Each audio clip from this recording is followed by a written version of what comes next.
whole purpose, of this this mastermind is to share ideas with team leaders around the country. The hope is that we can unpack and learn a little bit about how you guys built it, and then from there really hear more about like the one thing that you guys are doing that's worth sharing, that's just kind of a superpower, or just really something that's unique to what you guys are doing. And then if there's anything that maybe isn't going well, that you want some feedback from the group of, hey, we're stuck here, and then we can throw out some questions and stuff like that. As far as turn your Zoom cameras on if you don't have them on. If you have questions, throw them in the chat, raise your hand, Zoom style, but let's interact. So tell me, guys, when did you guys get started with building Be1? How many years ago was that? That was 2018. So January 2018, we broke off and started. It was just 5 of us. Went to a little office, absorbed a big old Zillow spend, gambled on ourselves to just answer the phone and grind leads. And from that point on, truly, guys, it was really kind of like I mean, obviously there was intention behind growing a team, but it wasn't what we were just setting out to do, of like recruiting, developing, training. It was more of just this like Forrest Gumpish kind of thing, where we were running and then we would turn around and there'd be like 3 or 4 more people, and then we'd turn around and there'd be 5 or 6 more people. And by the time we got to where we are now, there's almost 60 people, and we've had to adjust a million different things with our business, but it was never really. I think Kris always had a bigger dreams of like building the team, and that's probably why it ended up kind of going back and forth, where I was just selling a ton of stuff, and then we would onboard and Kris would do a ton of the back end things that we needed to support a team. But it was strange. It wasn't this, we never recruited, we never did anything. People would just kind of shoulder tap their friends or colleagues or other people they thought that would be great for us. And our team grew very organically, which has been a very sticky funnel for us. We don't have much attrition at all. People don't really leave. But we're a Zillow Flex team. We've always believed in Zillow. Zillow's kind of fed our lead flow business since the beginning of time. But really it's been, and Kris can chime in and add on to this, but really it was not this play to go out and build this massive team. It just started happening very organically, and we had to sort of build the pieces to our team as we were building it, to support everyone, support systems, admin staff, just sort of, as we put it, like we're building the parachute on the way down all the time, adjusting to what was coming. But we've changed a lot. We've grown a lot. I feel like we're grown-ups now. We've come a long way, and we've established some really good systems, processes, and team members to support this. But the growth was very organic, and it took a little bit over time. It didn't happen all at once, and but not very much time to get to 60 people and doing a lot of business. So it's been great. Yeah. So you guys today have how many agents? How many staff? 57 agents, and with the mortgage company and what we're doing, we probably have about 9 staff members full time. You described building the parachute as we go down. I think all team leaders understand the feeling of the messy middle. I always describe we're building the plane as we fly it. We're trying to figure out how to attach the wings and keep them attached as we go. And I also have described our our team as we're like a middle school boy with zits and braces and weird sexual feelings, and it's like we're in this tough spot where it's just kind of always like we're trying to figure it out. But so we all feel the pain that you're talking about. But the problem is that if we keep growing, we're always going to be in the messy middle until we decide that we don't want to grow anymore. Because growth creates complexity, complexity kills growth, growth creates pain, all the things. So What would you say was the hardest season of the journey since 2018 to where you are today, guys? I mean, I know what I would say, but Kris, what?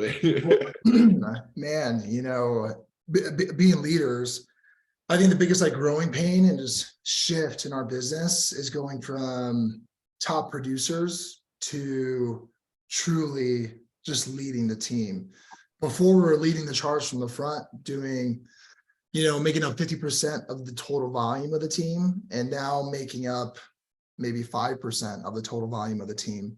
So that was a huge paradigm shift in just our mentality, our focus. And it's just a huge challenge because, obviously closing deals, money comes in, it's like shooting free throws, as I'm sure everybody, on this call, doing a real estate transaction is easy for all of us, but it's coaching and developing, leading, having systems and processes while stepping away from that like guaranteed income of like your referral business to focus on the team.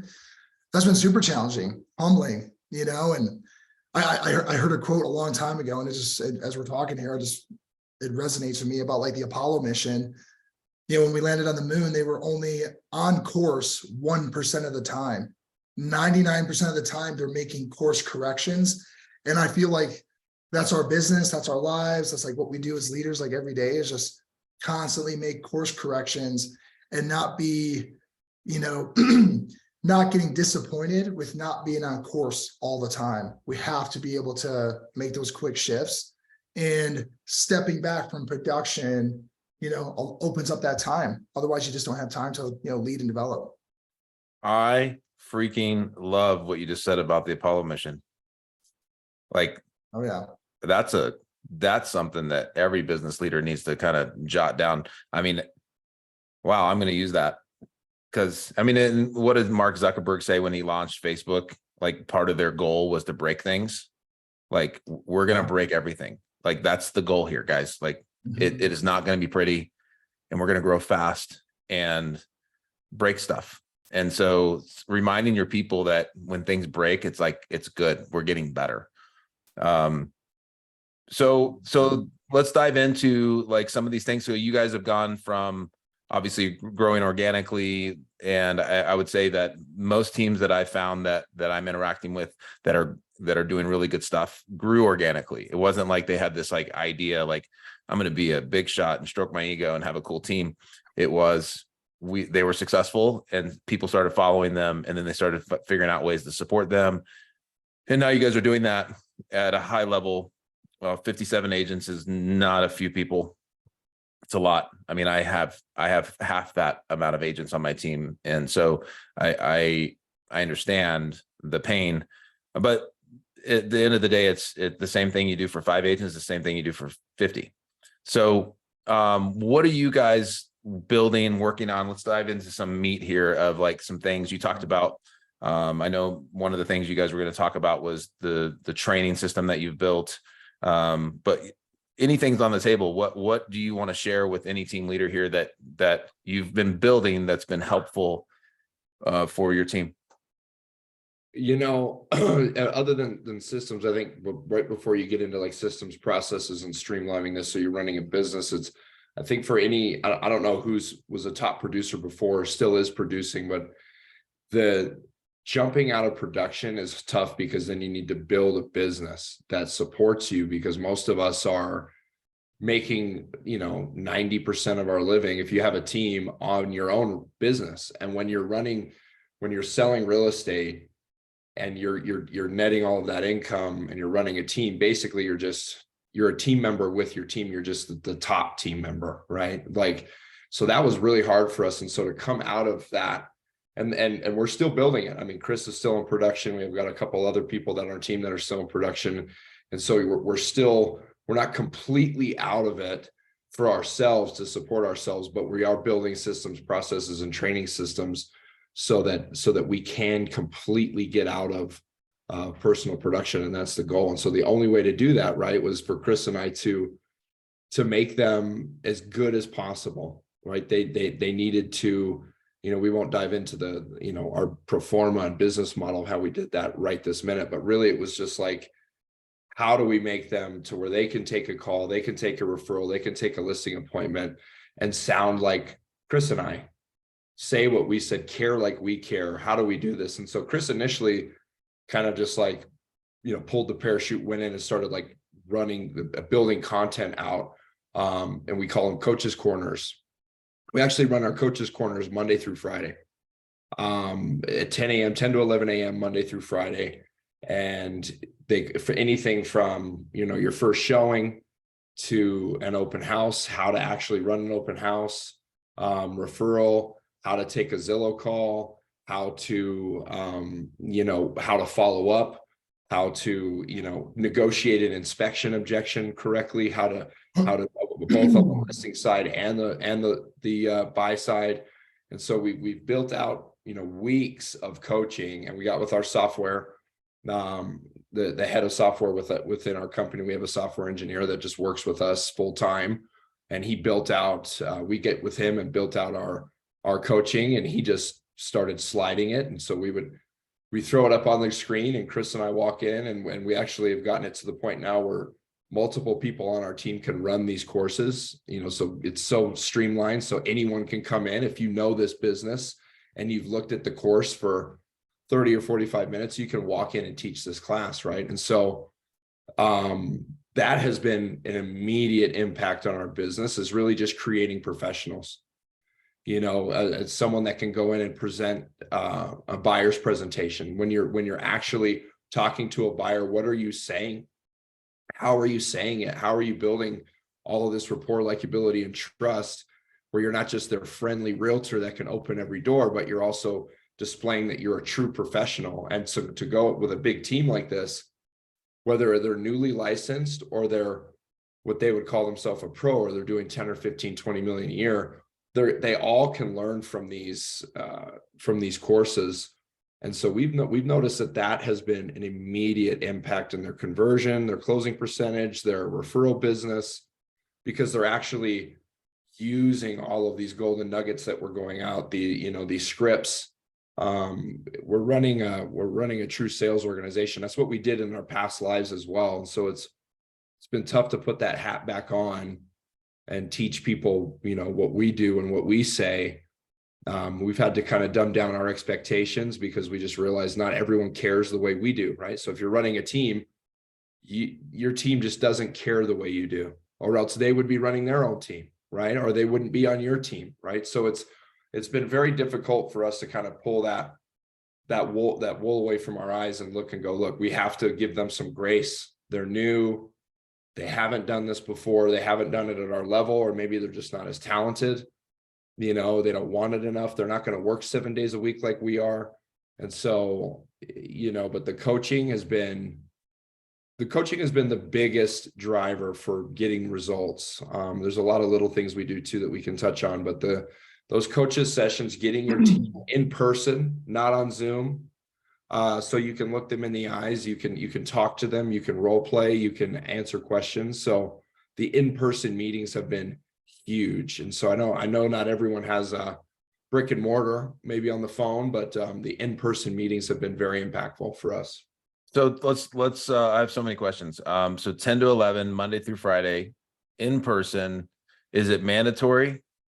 No, unfortunately, they're Okay. 1099, but we it's culture based, right? So Yeah. everything we do is all about culture, and obviously we throw some little gems in there that if you want this, or if you want to get to this point in your career and this is how you want it, then this is what you need to do if you're not at that level yet, So you're building out 5 days a week of content. And is it like in-person content, like you or Kris or you guys are teaching, or is it stuff that you've pre-recorded and built onto a system? You talked about a software engineer. What does that mean? Like, is there something you could share a screen right now? Yeah, Kris, you want to throw it up? Hey, can we give Kris sharing capabilities? I don't know if you have it already. Yeah, I think we'll need to make him a co-host. Let Hey, me exit out of all the top secret stuff. There we go. Hey. You can share now if you Texted out want. of Chat GPT. I was like, here's a question that Jordan asked me. How do I respond? And is it building the landing page as you go right now? Uh, yeah. All right. So let me bring this over here. Let me know if you guys can see it. Can you guys see my screen? Yes. So we own a mortgage company as well, which is Move Mortgage, and our team can go to movemortgage.com/Be1 Team. And this is where a lot of our stuff lives. And what Alex has been talking about is our workshop materials. So they can go right here. And these are our weekly coachings. So let's click new lead.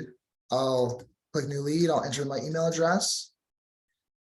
I'll have it send me the content, which is the content that we'll teach in these classes. And then let me bring this over here. So the agent can download this anytime, pull it up anywhere, and it's follow the checklist, know the script, overcome objections. So this is the material that we'll teach in class.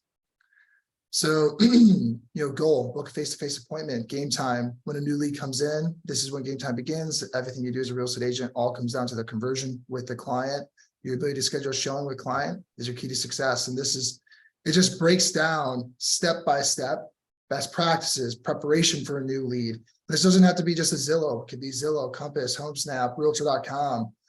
During the new lead conversation, speak a positive energy, outline next steps, immediately after the call, day of the showing.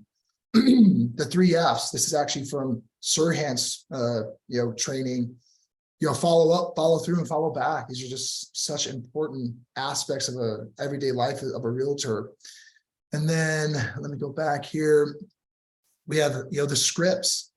And this is where, like, at our coachings, we'll practice these in person and get comfortable with the uncomfortable in front of each other. We have to, because if you can't regurgitate it to one of your colleagues in front of a room, how are you going to be when you're actually showing up for game day meeting with a new client? And then the last one for new lead is going to be objections. I mean, that is what we face every day as salespeople. So, it's a process of overcome objections. And this comes from our previous career, ask, listen, agree, respond, confirm. And this is just all about, I want to rent. I'm looking for the listing agent. The buyer already has an agent. The property is contingent, property specific questions. This is where we really break it down and coach the agents on how to overcome these, because then it allows them to become not just like a salesperson, but a true advisor. And that's how you win relationships. That's how you win business. That's how you get a sphere of influence, is by being that true advisor. And, we got to coach our agents to be able to do that. So people show up to your meeting, and what is that meeting like? What is the format of that meeting? Like, you show us the things you just clicked on. How does that get to is that material that they're getting prior to the meeting? Yeah. So, like, if they go to that website, they click submit, type in their email. You can even do the same thing right now. If you go to movemortgage.com/Be1 Team, we're opening up our book. So if you want to use some of our content, you're more than welcome to. So you can go there, and then it will email them the content. So that's right there on their laptop. They have it in front of them. We know that they have it. So that way we don't have to print out, 20 different pamphlets every single day. It's easy. And then if they need a refresher and they're at home, they could just go to movemortgage/Be1 Team and just download the content again. And Kris, sorry, I have a few questions too. This is really fascinating. Is this part of your onboarding process, or is this like you've onboarded, like, where does this fall in line when the agents have joined? Yeah, absolutely. So we have a whole onboarding, once a week. Our new agents that come on, they meet leadership, they meet their support staff. We talk about our culture. We want to find out more about them. And this is about, like, B1. We want to know their B. And that's what B1 is, it's being humble, being courageous, being extraordinary, elevating and being one. If you want to be a leader, I want to help you be one. If you want to be a top producer, I want to help you be one. So we want to find out our agents B and help them achieve that. That's part of our onboarding. And then every week they could just hop in, like, the very next day and start plugging into these classes and learning, what to do. We have a test out every Friday. If you have to present in front of the entire group, your buyer's presentation, and if you don't pass that buyer's presentation, then you can't be turned on to leads for that weekend. So we breed a culture of, accountability by, by helping elevate the agent. We're just not going to throw you out there to the whims and have you fail. We want you to be competent and confident, which is why these coachings exist and why we have the accountability of like our Friday, test out. If you haven't tested out in front of your peers, well, then you got to show up next Friday and you got a whole week to practice. Is the content week to week different, or is it the same 5 classes every week? It changes. So we've got probably 8 courses now. Like yesterday, so we have special classes because as we know, agents are going to elevate out of that new training. So yesterday we had a class just around negotiating inspection items, solar panels. We have a day in the life of a realtor. So we build out special courses where other agents can come. But what we also find is it's such a good refresher to keep coming back to these classes. You can get, it's the old saying, right? It's like Michael Jordan and Kobe Bryant, they just practiced harder. And, that's something I talk about in my presentation. Professional athletes, 95% of the time, they spend practicing. So even if you take in the course one time, well, you should take it 10 more times. You can get better and better and better, sharpen your saw, you'll get 1% better every day. So it is consistent content, but we do have special courses that we do roll out. I love all of this so much. It's so how many people attend each day? Like, is it, you have 57 agents, so is it 10, is it 5, is it 30? Between, I'd say, but on probably averages about 15 people every day. And the ones that are like slipping on their conversion, for instance, you might say, hey, I think you need to keep attending this conversion class every week until we get that better. Exactly. 100%. Or if it's systems or negotiations, you're like, hey, or if they're brand new, you need to be at all these. Yep. Yeah. Exactly. So that as leaders, that's something that, Alex and I will sit down and like identify the gaps for the agents. Some people may be really good at booking the appointment, but then they have all this leakage. Like they've claimed 10 leads, they've met with 10, but they have no clients. What's happening at the showing? What are they saying? What are they not saying? Are they prepared? Are they not prepared? So we identify those gaps as leaders and then obviously recommend coachings sessions that they should attend that'll help them.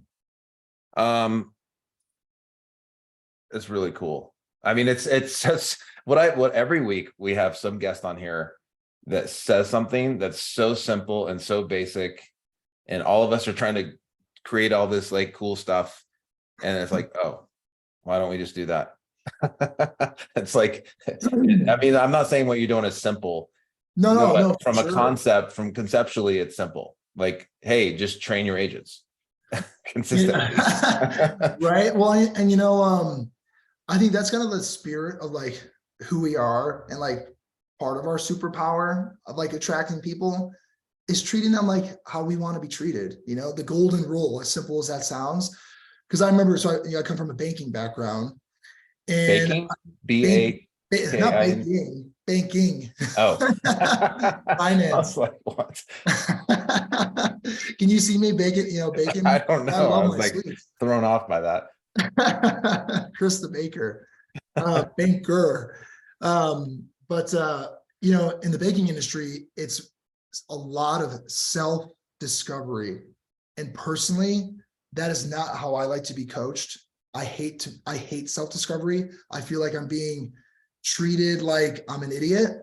I'm like, just tell me the answer. Like, I'm not Chat GPT. I can't like spit it out in a second. I don't know. It's not in here. So how can I give you an answer that I don't know?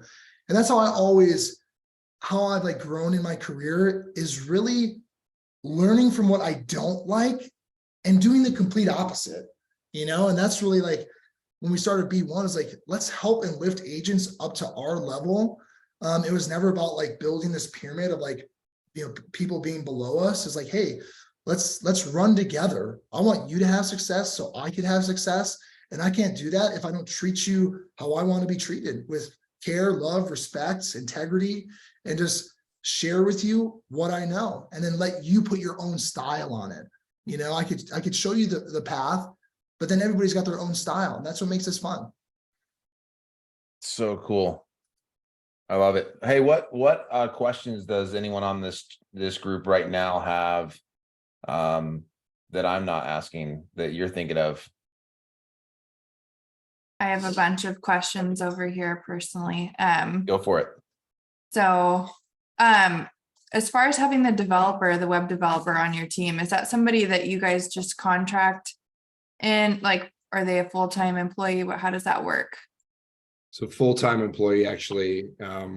We got really lucky with him. It's a long story. Long story short is, like, we've paid for courses for him. Like, he's come a long way with us. And we have to be very careful with what tasks we do give him, because at first we just like, he was drinking out of a fire hose, and we were just like, we need this Google Doc, and we need this, and we need this. But so we've grown with him as well. And none of this is overnight. This is, like those courses are probably a little less than a year of like consistently working on these, right? And so it's why we always joke about like, yeah, go ahead if you want to do this, go, feel free. Like, it's not an overnight thing.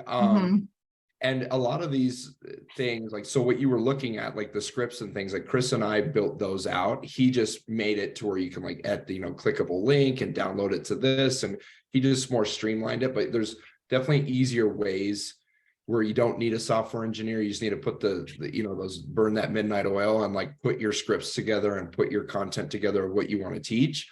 And that's initially what Kris and I had to do, was like those slides that you were looking at, like we created those. He just made it easier and like a little bit more manageable for like a whole team to sit in there and access them. But they're as easy as like, building a drive and, having your team access the drive and stuff like this, what we were doing before. And it worked great. This is more of like, they can log in right there in class and get it, but you can definitely use that, put your knowledge and your experience on paper and how you want to coach your agents down pretty easily, and just, coach, it started only with like 1 or 2 classes and from like lead call to this, and then we just kept building them out over time. And we're actually in a new building phase of like a whole new series of classes. So we'll probably have like 15 to 20 courses here within like the next like 45 days, 2 months. Now that we're in flow and like know how to build these out quicker. And so it just takes the time and to do it, but that the coaching and sitting down with so that they can all look at something is crucial. You don't necessarily need a software person. So we did a lot of this way before we had this cool guy to go through and help us like make it easier for the agents to access. So you can definitely do it without someone. Who teaches the courses? I'm guessing the 2 of you, but does anybody else? Oh yeah. We have us, we've got our like operations manager, she coaches one. We've got Isaac, who you met, Jordan, he coaches one. And then we have like a mortgage side, they'll teach one. So there's probably like 5 of us or so, 6 of us or so that will teach these. And we rotate. But what we're doing now is we're finding through like our veterans and people that have kind of, are kind of rising stars out of it, and the people that keep coming back, they're adding more value and growing. We're getting to a point where pretty soon there's going to be a few agents that can come in and teach these too. And those will be our, kind of leaders that we're molding. So again, that takes time, but yeah, but right now it's the leadership group that teaches them. And then hopefully we're getting to a point here soon where we can grab a couple rising stars off of our team to start coaching these also.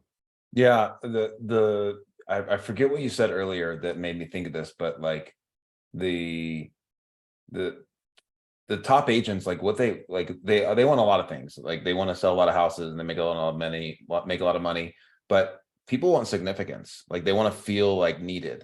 And so the idea of you bringing in some of your rising stars or your top people and I mean, what just went through my head is like, what if you paid like, hey, $100 a course, you know, we're just to value their time, to make them prepare for it, I don't know if you need to do that. But we have like our top people, we call them senior partners, and they really pour into the rest of our team, and we incentivize it. But we let them run our team for the most part. But I love the course idea so much. I'm just thinking about all the things, like we have a lot of pain points, like whether it be agents not understanding our system, agents not converting well, like whatever it might be. A lot of that could be solved with just creating some courses and going, hey, if you drop below this point, we're going to ask you to attend this course until you pull out of it. Because you can't make 1099 agents do what you want them to do, but you can say you can't have leads. Yeah. Absolutely. Well, that's just, it's about culture, right? And it's like, if you don't want to be a winner, then, this team's probably not for you. Real estate's probably not for you. If you want to fall into the category of, I want to make more and do less, well, good luck finding it. When you find it, let me know, because that is not a reality. That is just a saying, that lives on the internet, but we live, here in reality. And if you want more, you need to do more. And if you want abundance, well, you have to help more people. And, it can't always be about, yourself. And that's where it's like agents, like we have like agents who have like kind of like sub teams within our team. We build some of that out. And then like for us, and this is, and Jordan, we've been talking about this because this is a pain point for us. We've taken guys from being rental agents to doing 40 million in production. We've taken guys who are moving furniture to doing 30 million in production. And then we're at a non-cap brokerage, which we're figuring out. So like we've lost some of our top producers down the road, not because they wanted to leave us, but because they wanted more, financially. So we're trying to figure that out. And that was one of my questions about like, just to share with the group. This is kind of where, am I in a safe place, Jordan? Yes. We're figuring out if we want to start our own brokerage again, or plug into like an amazing company like Real.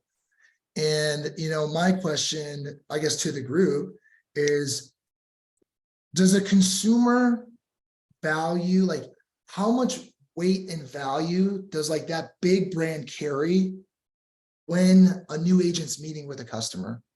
Like how much does it matter for the agent? And then how much does it matter for, you guys as leaders? I'm just curious, like for the group, because we've owned our own little brokerage. We had like 18 agents at that time. We've worked at mom and pop shops. We've worked at medium-sized brokerages, and now we work at Compass. So we've kind of seen it all. But one thing we've never been at is a capped brokerage. And when you own your own brokerage, I mean, we always make the joke, we've been paying 50-50 since the beginning of time. But like, it's even hard for me to wrap my mind around a cap brokerage and the profitability and, the long-term effect that would have with agents who you're helping create a career, and then their top producers, and creating a space where they don't want to leave. Those are just my thoughts. So the initial question is does the consumer care about the brand? Right? Was that one of the questions? That was my first question. I think Mark Pearson, did you have your hand up on that? I just had my take on it, and it matters, but it's more of a question of how much does it matter. And for guys like you, we're big producers. My clients, when I switched, and just background, I didn't come from a big brokerage. I owned my own brokerage in the past, but I was the broker in charge of a big regional brokerage that had a big. I live in a resort market that had a big property management department. They manage between 700 and 800 properties a year. And I certainly gave up some of those referrals that were coming from inside the company, just like you would give up Compass referrals that were coming from other places around the country. But my clients, when I told them I was leaving, they were like, who? What does it change? And I said, it changes the signature on the bottom of my email. It's all it changes for you. And they don't care. For your younger agents, that may be a little bit different. But the reason that I ultimately, and I actually, a lot of reasons, but one of the reasons I ultimately decided to make this move was, and it sounds like you have a similar mindset, I wanted to be able to teach everything I know. You know, I have friends that run big teams, and there are people in their teams that don't know anything about what anybody else does because that's by design. They don't want their buyer agent to know what the listing agent's doing. And they don't want their listing agent to know what the marketing director is doing. And if they choose to not have that knowledge, good for them, man. If you're happy making $100,000 being a buyer's agent, I've got a place for you on my team. That's phenomenal. That's a great spot.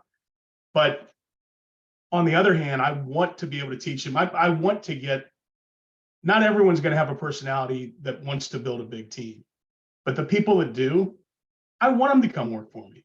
And if they get to the point where they want to leave, I'd love to figure out a way we can make it work together.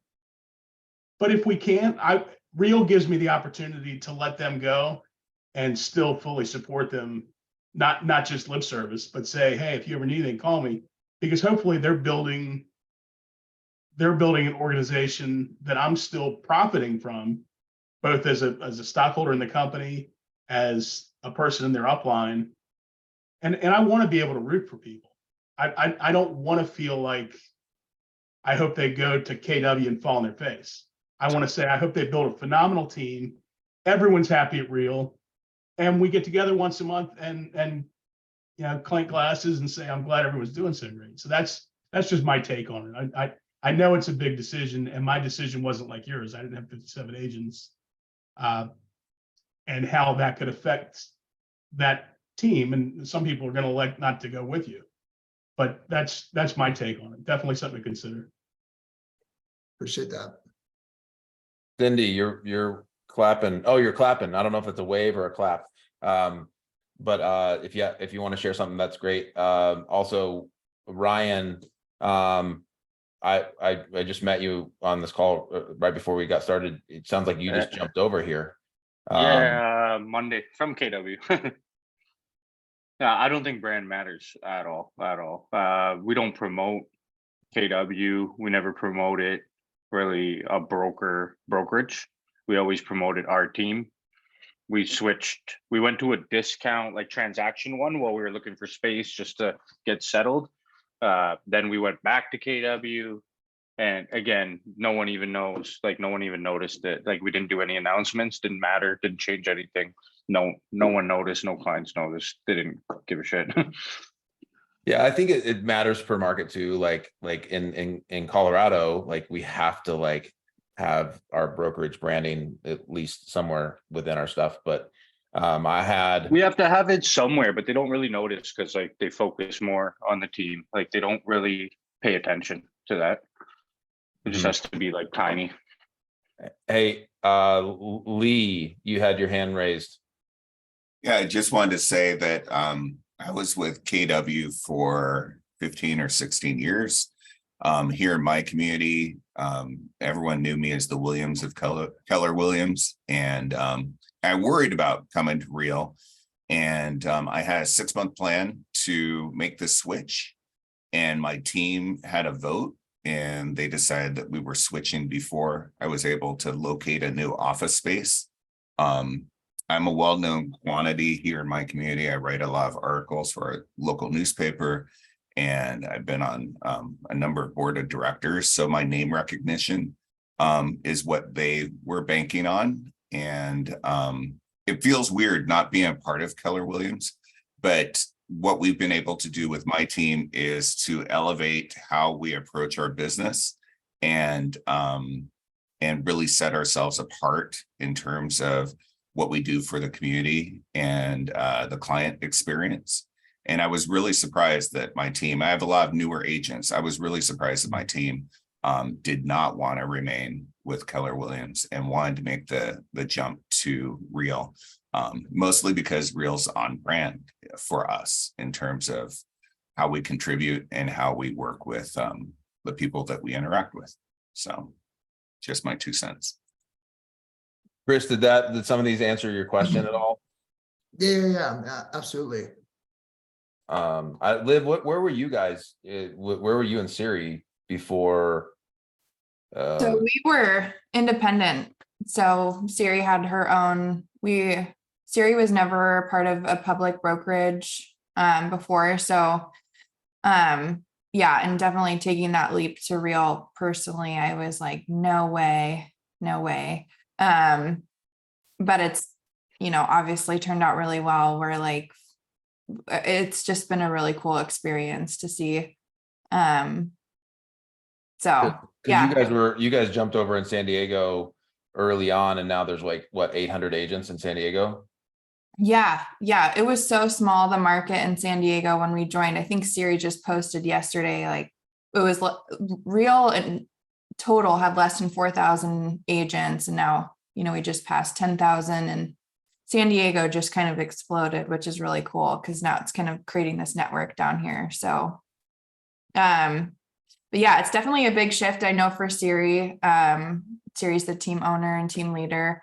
A big thing was just kind of offsetting some of that, like the liability of being a broker too. Just, kind of set some of that off. We're a really systems heavy team, a lot of automations, a lot of different things going on. So we could really focus in on some of that stuff too, which was really where I think like a lot of our, operationally speaking, a lot of our bread and butter is and stuff. So but yeah, it's been a journey. It's been cool. And you guys have what, 90 agents on your team? Yeah. And that's, and that number's, very similar to what Mark was saying. There's people that join our team and we're kind of like, we have high expectations. We have a lot of lead sources coming in. We hold our agents to a high standard of performance and, the accountability. They need to show up. They need to be going to their meetings. They need to be making their calls. And so if they're not, they're getting moved around a lot. We're kind of trying to define those different roles. So the numbers fluctuating all the time, I would say, but they're still within the real community, which is awesome. So. Yeah, it's, what type of like numbers like do you hold them accountable to? What type of calls? What type of contacts? No one ever has specifics. Like I always hear that, but I don't hear like I know what mine is. Like I ask for like 20 contacts a day, 100 contacts a week, not included cold calling, but we do a lot of Google leads as well. We don't Zillow's not big here at all. Yeah. I would let Gary, our onboarding director down here, speak on that. Gary, it's changed and it's evolved. Like our onboarding has evolved. Even initially it was like, I can only really speak for onboarding though. So we would have newer agents that 5 or less transactions a year they had to do 50 a day calls. Now out of that 50 though, not everybody's answering the phone, but it's just getting them used to and acclimated to making calls and getting over call reluctant. So these are cold calls. It's to our lead pond. We've changed that since. We've kind of eased up on some of the courses that they have to take and everything during onboarding because it was pretty extensive. So now it's 25 calls a day. And sometimes we struggle to get them to do that. It's hard to force them to do it, but they are all limited to 30 days to finish onboarding. It's completely self-paced. When they're done with onboarding, if they are part of our team and they're getting leads, they need to attend a minimum 2 of our power hours that are Monday, Wednesday, Friday at 1 o'clock every week. They have to attend at least 2 of them, and they're making calls. They're making calls to either new leads, follow-ups, whatever they're doing on that. So that's there's not a real specific number though. You need to make X amount a day. Once they're done with onboarding, it's it's up to them. We're not putting them.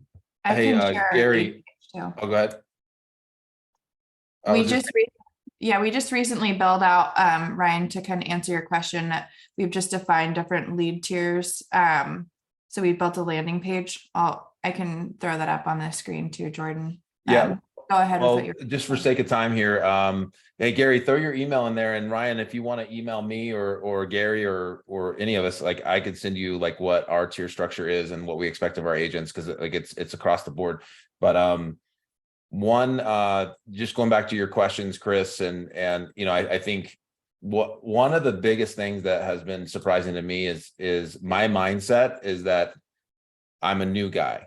Like I got licensed in 2017. I started building my team in 2018.